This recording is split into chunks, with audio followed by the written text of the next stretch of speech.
एकदम खेडे। एसआर तडका रेसिपी मध्ये तुमचं स्वागत आहे। चला आज करूया आपण रवा बेसन लाडू।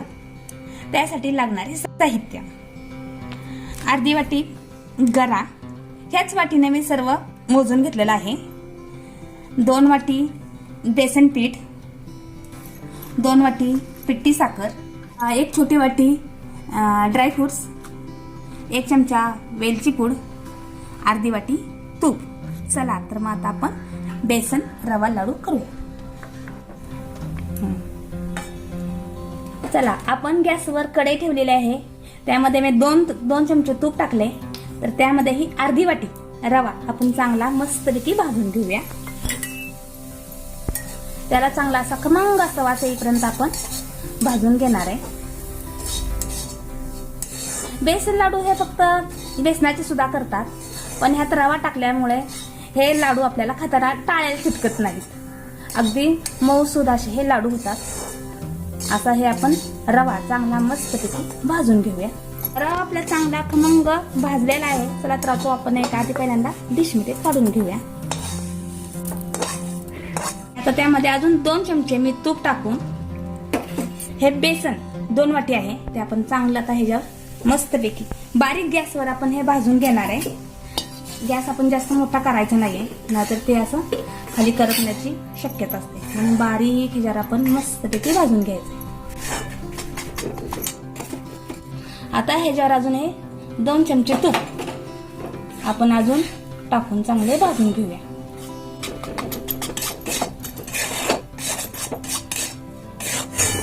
हे एवढं पातळ होईपर्यंत आपण ह्यात तूप टाकणार आहे।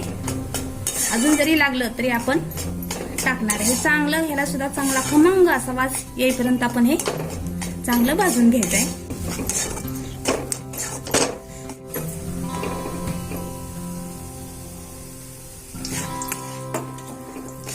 थोडे थोडे करून तूप टाकायचं, एकदम तूप टाकलं की ते आपल्याला अंदाजाचा कळणार नाही। असं थोडं थोडं तूप टाकत आपण भाजून घेणार आहे। तुम्ही बघू शकता की ते तुपात चांगलं मस्तपैकी ते भाजलं जायला लागलेलं आहे। आपण भाजलेला तो रवा तो पण आपण ह्यामध्ये मिक्स करायचा। रवा आणि बेसन आपण हे सगळं एकत्र छानपैकी मिक्स करून घ्यायचं। ह्याच लाडवाला लक्ष्मीनारायण लाडू सुद्धा असं म्हणतात। रवा बेसन लाडू म्हणतात, तर कोण ह्याला लक्ष्मीनारायण लाडू असं सुद्धा काही ठिकाणी म्हटलं जातं। तुम्ही बघू शकता की हे पीठ अगदी मस्तपैकी छानपैकी शिजत आहे बघा। हे सारखं हलवायचं नाही तर खाली लालसर असा त्याला कलर येतो।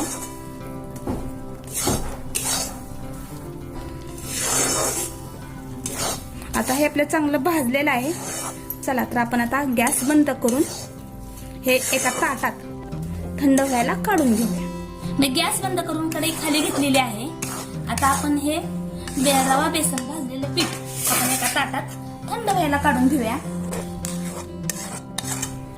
कढईत ते लवकर गार होणार नाही, पण ह्या मोकळ्या ताटात मोठ्या ताटात मस्तपैकी ते गार होईल। आपण हे थंड व्हायला 15-20 मिनिटं लागतील।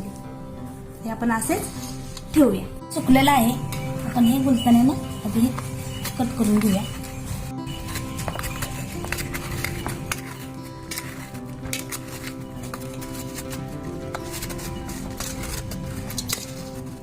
तुम्ही बघू शकता की हे सगळं मोकळं झालेलं आहे। आपण केलेलं आहे चांगलं। आता हाताने आपण चुरून घेऊया ह्याला मस्तपैकी। हे चांगले बारीक करून घेतलेलं आहे हातानच। त्यामध्ये टाकले हे अर्धी वाटी साखर। साखर तुम्ही तुमच्या चवीने टाका, मला जास्त गोड लागत असेल तर तुम्ही टाकू शकता। अजून त्यामध्ये हे टाकणार आहे ड्रायफ्रुट्स, त्यामध्ये हे टाकणार आहे 1 चमचा वेलची पूड। आता आपण हे सगळं हाताने मिक्स करूया। तुम्हाला पाहिजे त्या साईजचे तुम्ही हे असे बांधू शकता।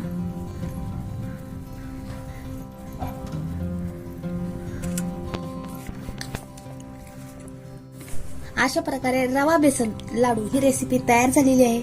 तुम्ही पण एकदा करून बघा, कशी वाटते ते मला कमेंट बॉक्स मध्ये मला नक्की सांगा। ही रेसिपी लगेच पटकन होणारी आहे, कमी साहित्यात झालेली याची रेसिपी आहे। बघा कशी वाटते ते, मग मला नक्की कमेंट बॉक्समध्ये सांगा. अशाच नवनवीन रेसिपी पाहण्यासाठी तुम्ही माझ्या चॅनलला सबस्क्राईब करा आणि व्हिडिओला लाईक करा. थँक्यू.